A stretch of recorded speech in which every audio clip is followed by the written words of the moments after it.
Carolyn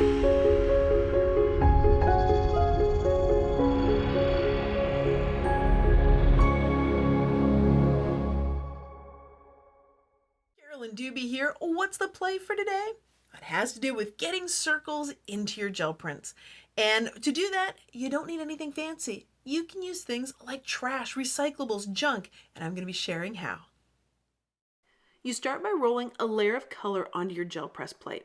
You can use whatever color you like, and you can use whatever acrylic paint you enjoy. I'm using one here called Plaza Acrylic, and it's basically a medium body paint. Now, let's get some circles in here using some trash. Yep, those are just a bunch of lids stuck to a piece of cardboard from a box that came in the mail. Now keep your eye out for the circle that didn't get impressed well in the paint, so it doesn't come out very clearly. So what I'm going to do instead of doing a tag for the first thing is I'm actually going to take a full-size print here. That way you can see the one circle where I didn't push down. And if you don't get contact between the paint and whatever your pattern making tool is, it doesn't show up in the print very well.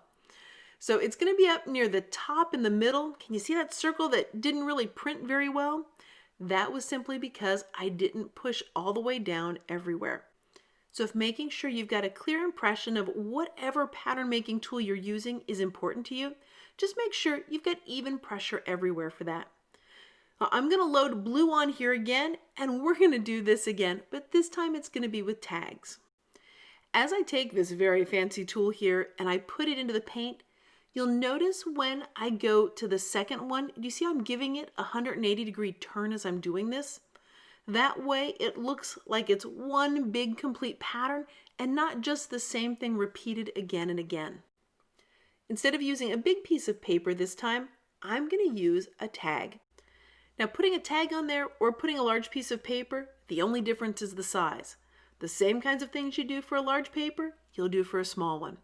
And if you don't have good contact between all the areas of the paper and the paint, you don't get a print there. So I'm just going to go back and grab a little bit of paint there in those areas that I missed.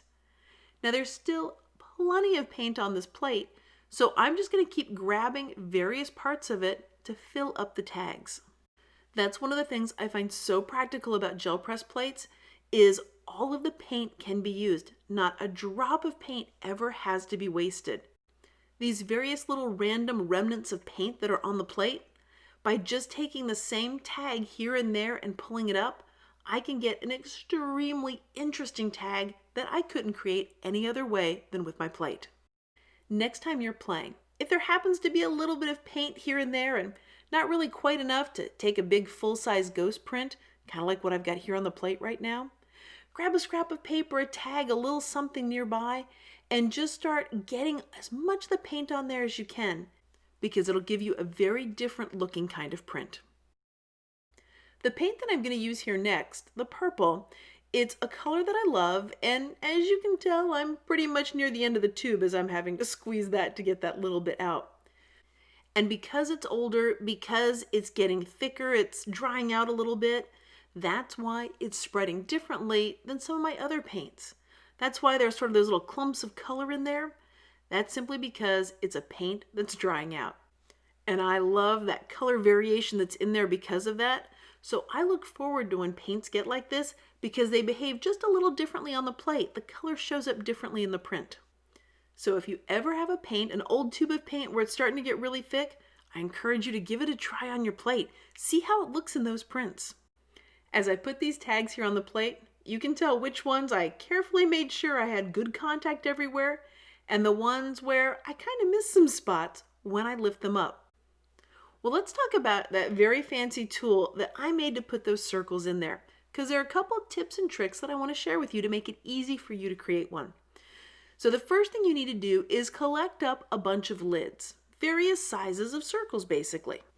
Anytime that I'm finished using something from a tube of paint, a thing of makeup, something in the kitchen, if it's got a nice circle shape that I like, I put it in this bag and I just basically collect a whole bunch of them. And then I go through and I pick out the ones I'm interested in turning into a tool. But there's something very important about each one that I choose when I want to build a tool like this. And that thing that is most important is that they're all the same height. so that I don't want a really tall one and a really short one, or it'll be impossible to get a really good impression there and have all the circles show up. The lids that I've got here, some are from a brush cleaner, some are from paint, there's some from makeup, there's some from soda pop bottles, there's one from orange juice. There's just a variety of them, but the important thing is that they're all that same height.